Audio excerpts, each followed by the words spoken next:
नमस्कार दोस्तों, चलिए जानते हैं बिहार की फटाफट 50 बड़ी खबरों को सिर्फ 10 मिनट में। लेकिन उससे पहले आप यह वीडियो किस जगह से देख रहे हैं, हमें कमेंट में जरूर बताएं। तेजस्वी ने बताया किन लोगों को मिलेगा आरजेडी का टिकट।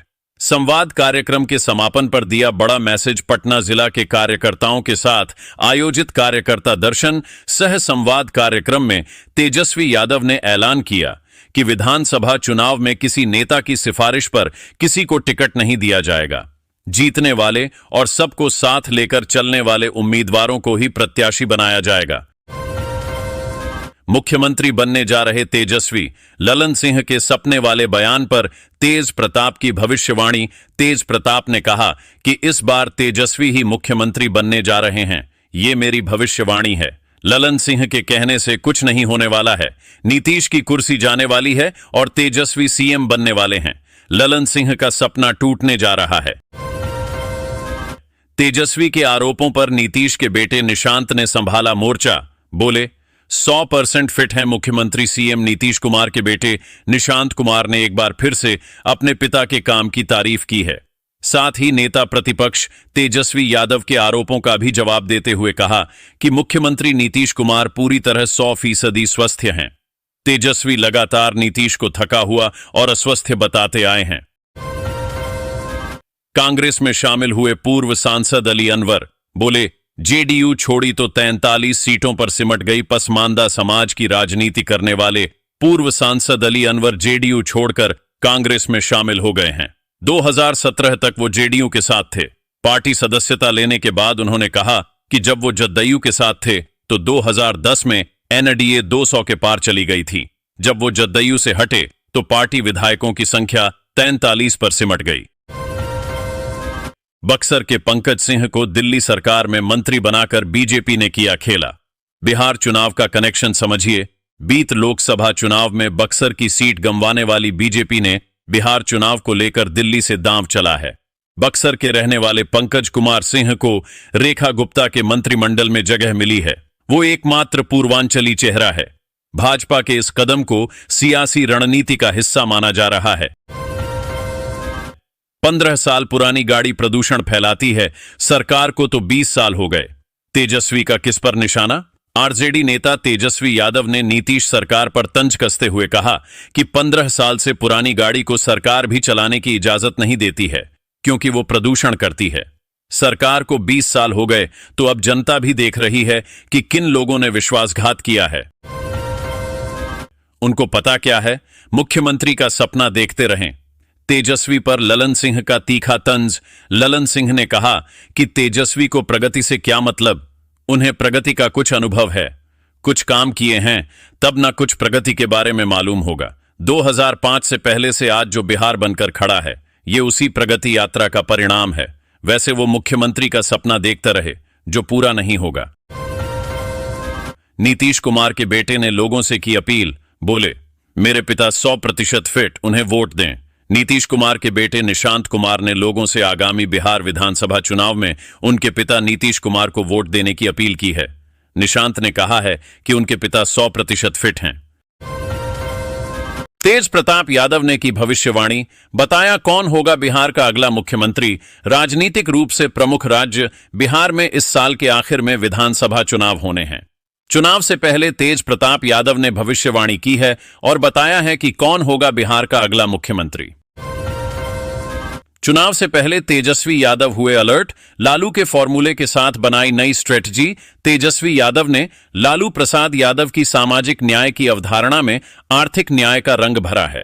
वे बिहार के विकास के लिए नौकरी, रोजगार, डोमिसाइल नीति और प्रत्यक्ष लाभ के वादे कर रहे हैं। दिल्ली में आयोजित बिहार नीति संवाद में अति पिछड़ा समाज के बुद्धिजीवियों ने बिहार के विकास पर विचार विमर्श किया। तेजस्वी युवाओं, महिलाओं और गरीबों को आकर्षित करने के लिए नए वादे करने जा रहे हैं। भागलपुर शहर के करीब से बहेगी गंगा नदी। डीएम नवल किशोर ने दिया सर्वे कराने का ऑर्डर।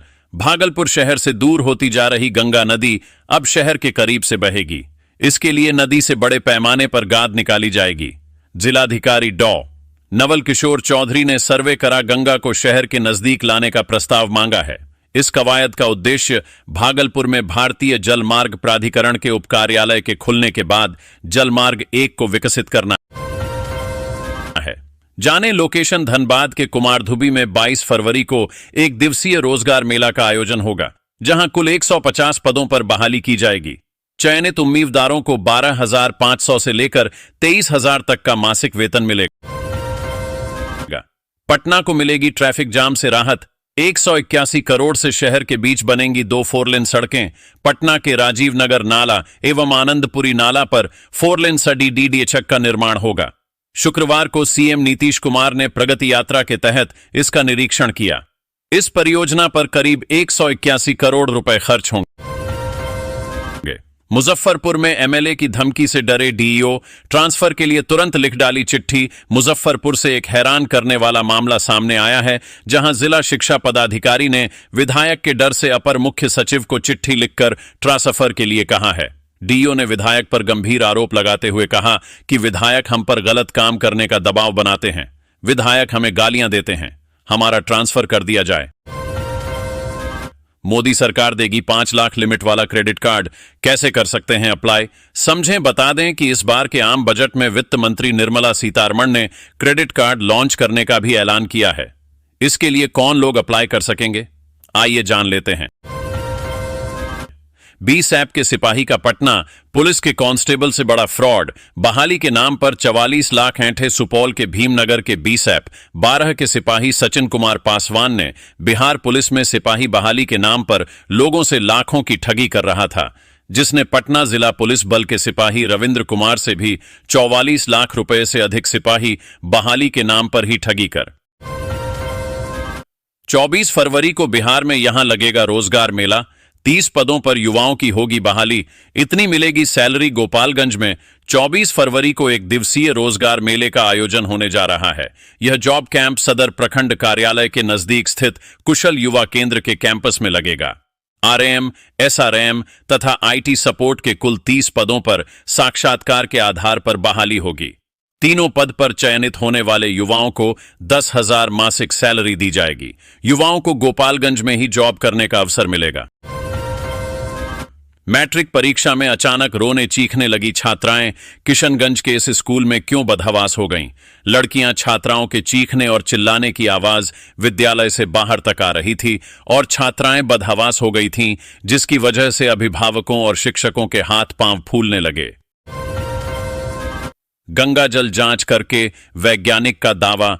महाकुंभ में 57 करोड़ के डुबकी लगाने के बाद भी शुद्ध महाकुंभ में 57 करोड़ से अधिक श्रद्धालुओं के डुबकी लगाने के बाद भी गंगा जल शुद्ध है।